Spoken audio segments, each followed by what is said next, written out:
एक छोटे से गांव में आरव नाम का लड़का रहता था। घर की हालत इतनी खराब थी कि 2 वक्त की रोटी भी कभी कभी उधार में मिलती थी।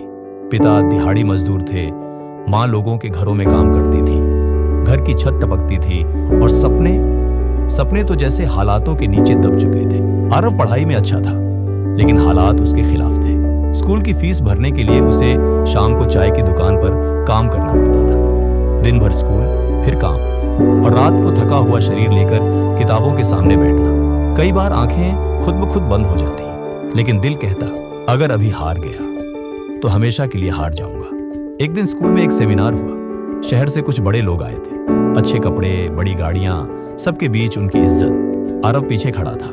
उसके कपड़े साधारण थे। कुछ लड़कों ने उसका मजाक उड़ाया, अरे तू यहाँ क्या कर रहा है, ये बड़े लोगों की जगह है। उस दिन पहली बार आरव को अपने हालातों पर गुस्सा आया, लेकिन वो गुस्सा किसी पर नहीं, खुद पर था। घर लौटते वक्त उसने देखा कि उसके पिता थके हुए कदमों से आ रहे थे, कपड़ों पर मिट्टी, चेहरे पर पसीना। माँ ने पूछा, आज काम कैसा था? पिता ने मुस्कुराकर कहा, ठीक था, बस थोड़ा और मिल जाता तो अच्छा होता। उस रात आरव सो नहीं पाया। उसने सोचा, क्या मैं भी सारी जिंदगी ऐसे ही गुजार दूंगा? क्या मेरे माता पिता की मेहनत का यही नतीजा होगा?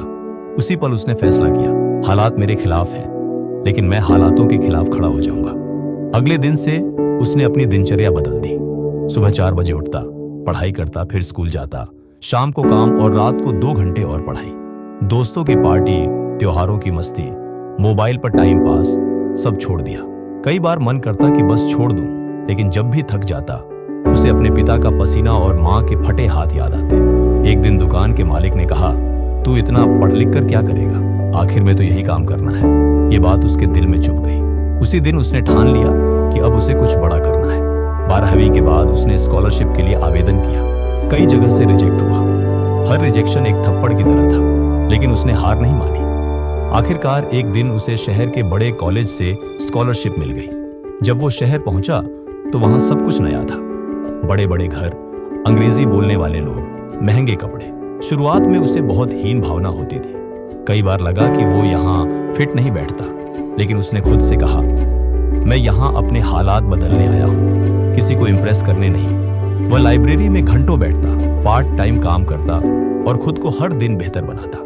धीरे धीरे उसकी मेहनत रंग लाने लगी। कॉलेज में वह टॉपर बन गया। उसके आइडियाज की चर्चा होने लगी। वही लोग जो पहले उसे नजरअंदाज करते थे, अब उससे सलाह लेने लगे। कुछ सालों बाद उसने अपनी खुद की कंपनी शुरू की। शुरुआत में मुश्किलें आईं, नुकसान हुआ। लोगों ने फिर कहा, तुमसे नहीं होगा।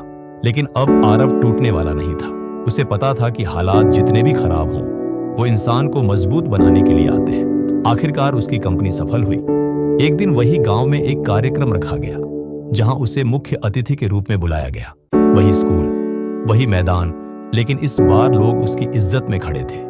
स्टेज पर खड़े होकर उसने कहा, जब हालात आपके खिलाफ हों तो समझ लेना कि जिंदगी आपको मजबूत बना रही है। अगर घर में पैसों की कमी है, लोग आपका मजाक उड़ाते हैं, आपको नजरअंदाज करते हैं, तो ये आपकी कमजोरी नहीं, आपकी सबसे बड़ी ताकत है। क्योंकि जिसके पास खोने के लिए कुछ नहीं होता, उसके पास पाने के लिए पूरी दुनिया होती है। उसने अपने पिता को स्टेज पर बुलाया। उनकी आंखों में आंसू थे। आरव ने कहा, ये मेरी जीत नहीं है, ये उन हालातों की जीत है जिन्होंने मुझे कभी चैन से बैठने नहीं दिया। दोस्तों, जिंदगी में मुश्किलें सबके पास आती हैं। फर्क सिर्फ इतना है कि कोई बिखर जाता है और कोई निखर जाता है। जब हालात खिलाफ हों तो खुद से एक सवाल पूछो, क्या मैं इन हालातों का शिकार बनूंगा या इनसे सीखकर आगे बढ़ूंगा?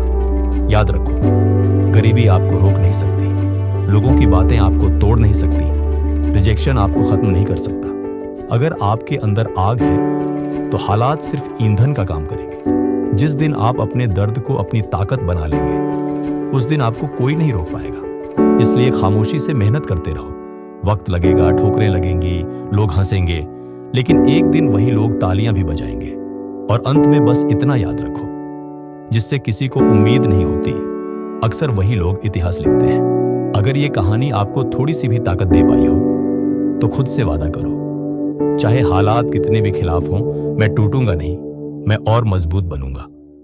मिलते हैं अगली कहानी में। जय हिंद, जय भारत।